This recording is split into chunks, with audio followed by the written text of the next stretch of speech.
Non-compliance can have some pretty hefty repercussions.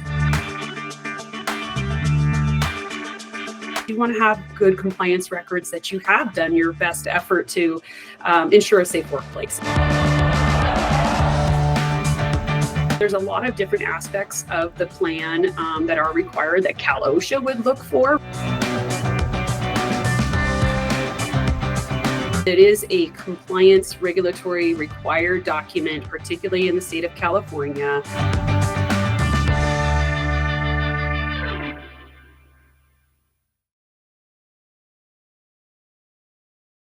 In California, employers are required to have an injury and illness prevention program. In our state, we have an additional or our own sort of version of OSHA, the Occupational Safety and Health Administration. We have Cal OSHA, and Cal OSHA requires every California employer to have their own plan. And beyond it being a compliance issue, it's just a foundational tool for creating a safe work environment, reducing workplace injuries, and avoiding, those costly sort of citations and fines that can come with not being in compliance.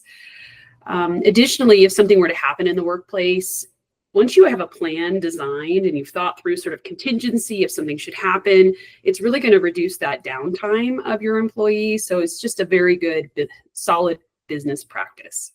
If a California employer does not have an IIPP in place, the actions that Cal OSHA might take can differ.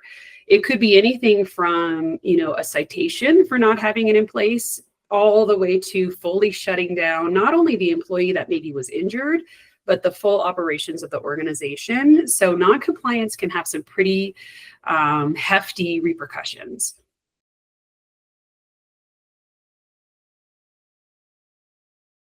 Here at People 415, we work with a lot of small businesses, and I would say the common missteps that we see are just too general a plan.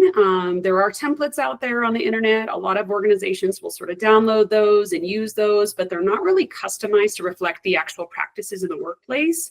So that's probably the number one thing we see. Number two, failing to train your employees on your IIPP is a big misstep. They really should know what's in there. They should know good safety practices and be trained on those. And then the final kind of most common mistake we see is that an employer doesn't update the plan regularly, whether it's, maybe reviewing every year. That's a general, sort of best practice. Plans should be reviewed at least annually, and they should also be reviewed if there's any significant changes in your operations, because safety could change given that. If there's any sort of new hazards, new equipment, and if there's a certain incident, if there's an injury that occurs, the plan should also be reviewed.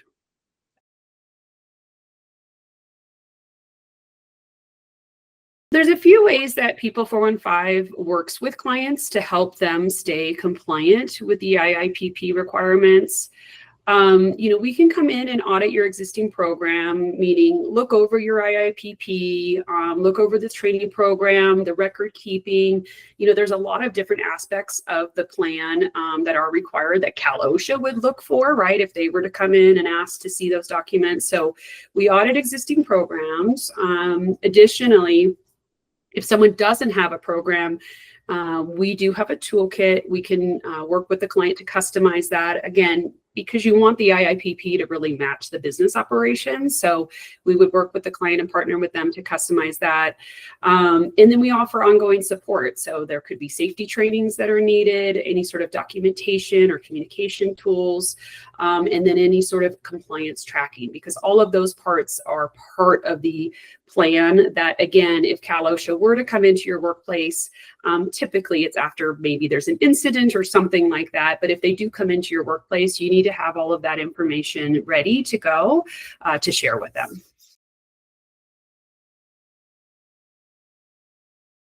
When we review a client's IIPP program, we're first going to ask for all the documentation related to the program. So that could be anything from the written plan, training records, any sort of documentation that is associated with the program.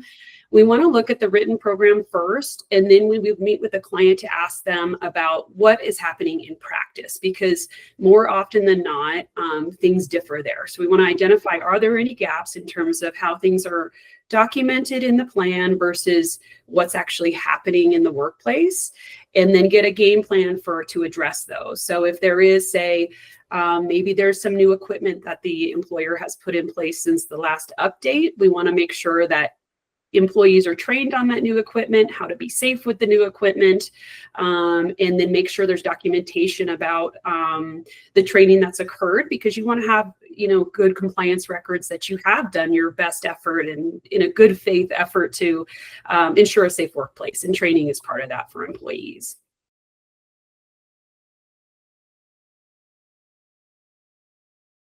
It's a really nuanced question, I would say. I mean, they both cover workplace safety, but your IIPP is really a legally mandated document. So that is a compliance regulatory required document, particularly in the state of California.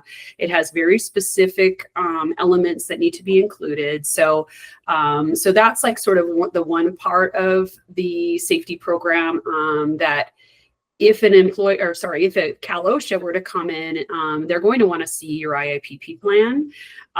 It's part of general workplace safety, though, because general workplace safety can extend beyond IIPP compliance, but the baseline that you would want to do would be to have a program in place, an injury and illness prevention program in place.